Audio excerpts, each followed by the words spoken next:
All my life, I have fought stereotypes as a female drummer, and I've experienced bias firsthand.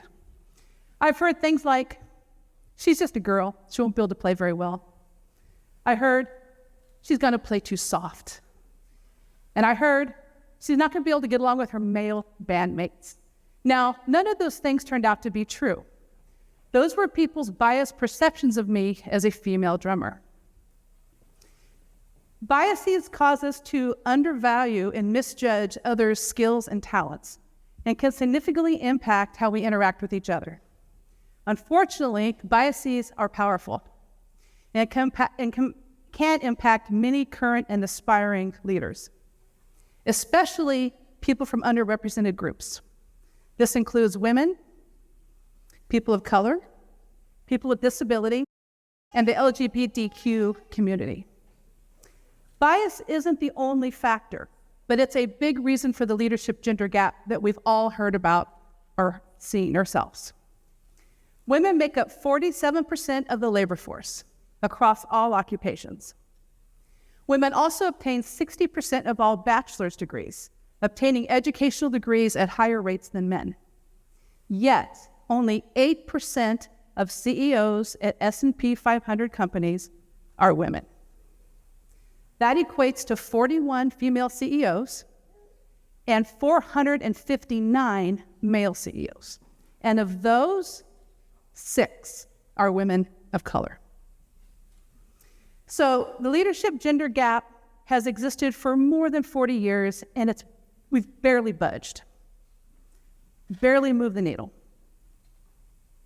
Why is this?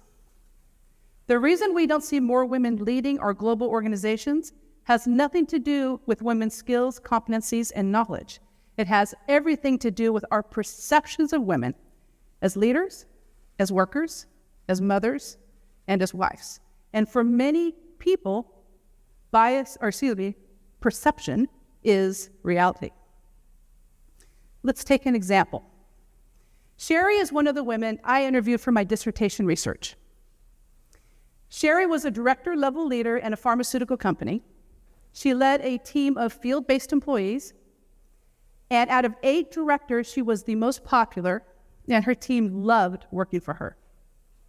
When I gave her an emotional intelligence assessment as part of my research, she scored the highest on empathy. She showed this empathy by listening to her team, appreciating their efforts, and valuing and recognizing their feelings.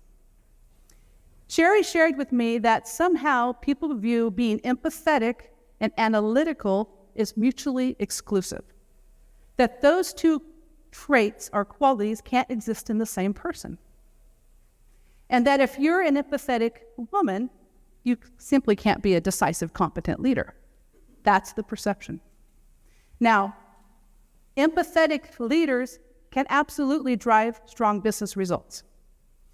But despite this, Sherry was viewed by her boss and her peers as lacking substance and intelligence simply because she was outwardly empathetic. This is an example of gender bias. Now, I'm a professor here at UCI. I have taught a Women in Leadership course for several years. One of the exercises we do during the first week of class is I invite the students to come to the front of the room and share their perceptions of male and female leaders. It could be what they've experienced firsthand, what they've observed, or what they've just heard about. Let's take a look at what they came up with. And this is input from over 300 students at this point. Male leaders, some positive perceptions: smart, strong, successful. And there's others on there as well. Calm, supportive, there's a number of them. Some negative perceptions of male leaders: egotistical, narcissistic, cold, insincere, and even ruthless. And some gendered perceptions, those are perceptions tied specifically to gender, would be competitive, stoic, and decisive, actually. So let's take a look at perceptions of female leaders. We also have smart, same as on the male list. hardworking, resourceful, caring. Some negative perceptions of female leaders. The B word. The other B word, which is bossy. We also have calculating and aggressive. Some gendered perceptions of female leaders is sexy, maternal, and even vulnerable. So think about the patterns in which you see here in these different perceptions.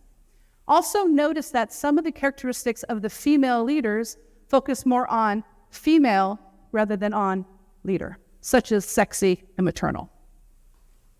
So think about where these perceptions come from. Think about where your perceptions come from when you think of a leader, and how that could impact our attitudes, our expectations, and our experiences of our leaders. So let's look at the other side of the coin. I shared a story about Sherry. Let's look at a story about Lisa. So Lisa is vice president of sales at a technology company. Lisa is 20 years of experience as an accomplished executive, both in the US and abroad. And she has lots of high-level experience managing dozens of people. When I gave her an EQ assessment, Lisa scored highest in assertiveness and emotional expression. She shared it, so even though she's higher in what's considered male-specific EQ traits, she has been told by men to tone down her assertiveness, be more of a team player, and not to be so direct and honest. So Lisa is confident and assertive, but because she freely and directly expresses herself, she's viewed as aggressive by others. Why are these qualities considered negative for women? So male leaders with the same behavior are often viewed as competent and decisive. So for women often have to walk a fine line between being too forceful and too nice. And they're often viewed as either a bulldog or a puppy dog, with little in between. Our emotional intelligence also plays into our perceptions of leaders. Emotional intelligence, or EQ, is a set of emotional and social skills that establish how well we perceive and express ourselves, how we maintain and manage our relationships, how we cope with challenge, manage stress, and even make decisions. So all of this information guides our thinking and our action. So, question for you. Which gender do you think is more emotionally intelligent? Now, when I ask audiences this question, overwhelmingly, they say women are more emotionally intelligent. Most people don't think of EQ as assertiveness or stress tolerance. They think of it as people skills. And so often, people assume women are higher in EQ. Another reason for this is women often express their emotions more often than men. But in EQ assessments that's been done in millions of people, men and women are actually equally emotionally intelligent overall. However, we do have different strengths. Women tend to score higher than men in areas of empathy, social responsibility, and interpersonal relationships. Men tend to score higher than women in areas of assertiveness, stress tolerance, and self-regard. Another name for self-regard is confidence. So what's really interesting about this data, this is also how we're socialized to behave, especially as adults in society and in the workplace. Men are socialized to be confident and assertive. Women are socialized to be empathetic and great in relationships, even if we're not naturally that way. So caveat, not all men and women fall into gender-specific EQ patterns. There are plenty of men who lead with empathy, and there are plenty of women who are naturally confident. Also, there are many gender-neutral EQ skills. And for non-binary individuals, they may have traits of both. So, as a society, we put pressure on our male leaders to be confident, to be strong, to not be vulnerable, and to not show emotion.